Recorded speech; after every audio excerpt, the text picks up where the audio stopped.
ഇന്നൊരു അടിപൊളി സാമ്പാറായാലോ? അതെ, നമ്മൾ വറുത്തരച്ച് തേങ്ങയില്ലാതെ വറുത്തരച്ചൊരു ഈസി ആയിട്ടുള്ളൊരു സാമ്പാറാണ്. നിങ്ങളെല്ലാവരും ഇതൊന്ന് ട്രൈ ചെയ്ത് നോക്കണം. ഈ ഓണത്തിന് നിങ്ങൾ ഈ ഒരു രീതിയിലൊന്ന് ട്രൈ ചെയ്ത് നോക്കുക. നിങ്ങൾക്ക് എല്ലാവർക്കും തീർച്ചയായിട്ടും ഇഷ്ടപ്പെട്ടിരിക്കും.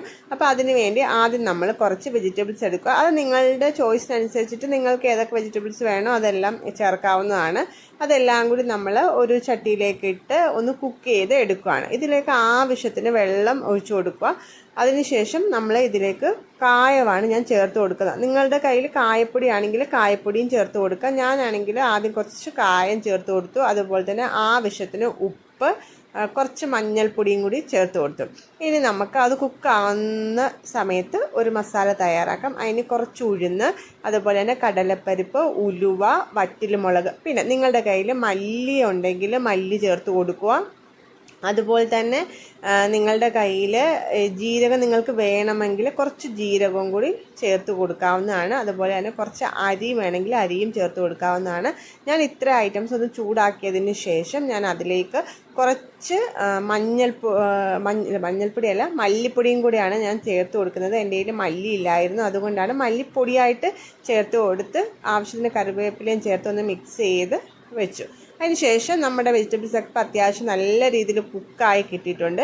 ഈ ഒരു ടൈമിൽ നമ്മൾ വഴുതനങ്ങ, അതുപോലെ തന്നെ തക്കാളി, മുരിങ്ങയ്ക്ക, ഇത്ര ഐറ്റംസ് നമുക്ക് ഓവറായിട്ട് കുക്ക് ആവേണ്ടതുകൊണ്ട് നമ്മൾ പിന്നാണ് അത് ചേർത്ത് കൊടുക്കുന്നത്. അതുപോലെ തന്നെ നമ്മൾ കുറച്ച് തുമര നേരത്തെ കുക്ക് ചെയ്ത് വെച്ചിട്ടുണ്ടായിരുന്നു, അതും കൂടി ഇതിലേക്ക് ചേർത്ത് കൊടുത്ത് നന്നായിട്ടൊന്ന് മിക്സ് ചെയ്ത് കൊടുക്കുക. അപ്പം നമ്മൾക്കധികം കുക്കിംഗ് ടൈം വേണ്ടി വരത്തില്ല.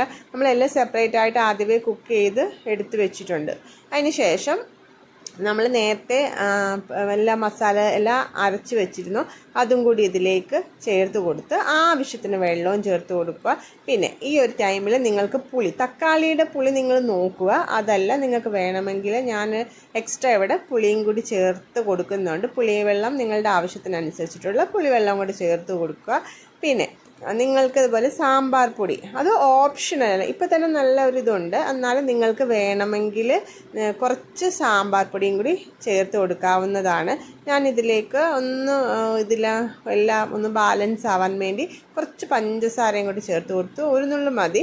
അതിനുശേഷം ഞാൻ കുറച്ച് സാമ്പാർ പൗഡറും ആവശ്യത്തിന് കറിവേപ്പിലയും കൂടി ചേർത്ത് കൊടുക്കുന്നത്. സാമ്പാർ പൗഡറൊക്കെ ഇച്ചിരി മതി ചേർത്ത് കൊടുക്കുക. അതിനുശേഷം ഞാൻ കടുക് താളിക്കാൻ വേണ്ടി ഒന്ന് നോർമലി എല്ലാം ഇട്ടു. പിന്നെ കുറച്ച് ഉലുവാപ്പൊടിയും കൂടി, ഇതിപ്പോൾ കാണുമ്പോൾ ഒത്തിരി ആൾ തോന്നും, പക്ഷേ അതിന് ഒത്തിരി സ്മെല്ലില്ലാത്തതാണ്.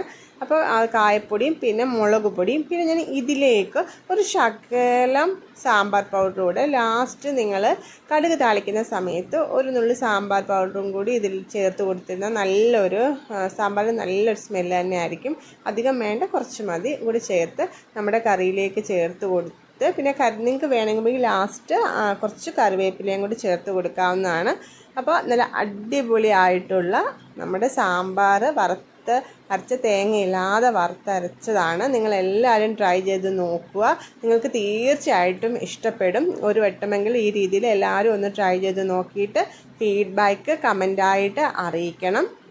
അതുപോലെ തന്നെ എൻ്റെ ചാനൽ സബ്സ്ക്രൈബ് ചെയ്യാത്തവരാണ് നിങ്ങളെങ്കിൽ ഒന്ന് സബ്സ്ക്രൈബ് ചെയ്ത് സപ്പോർട്ട് ചെയ്യണം. അതുപോലെ തന്നെ നിങ്ങളുടെ അഭിപ്രായങ്ങൾ കമൻ്റായിട്ട് അറിയിക്കണം.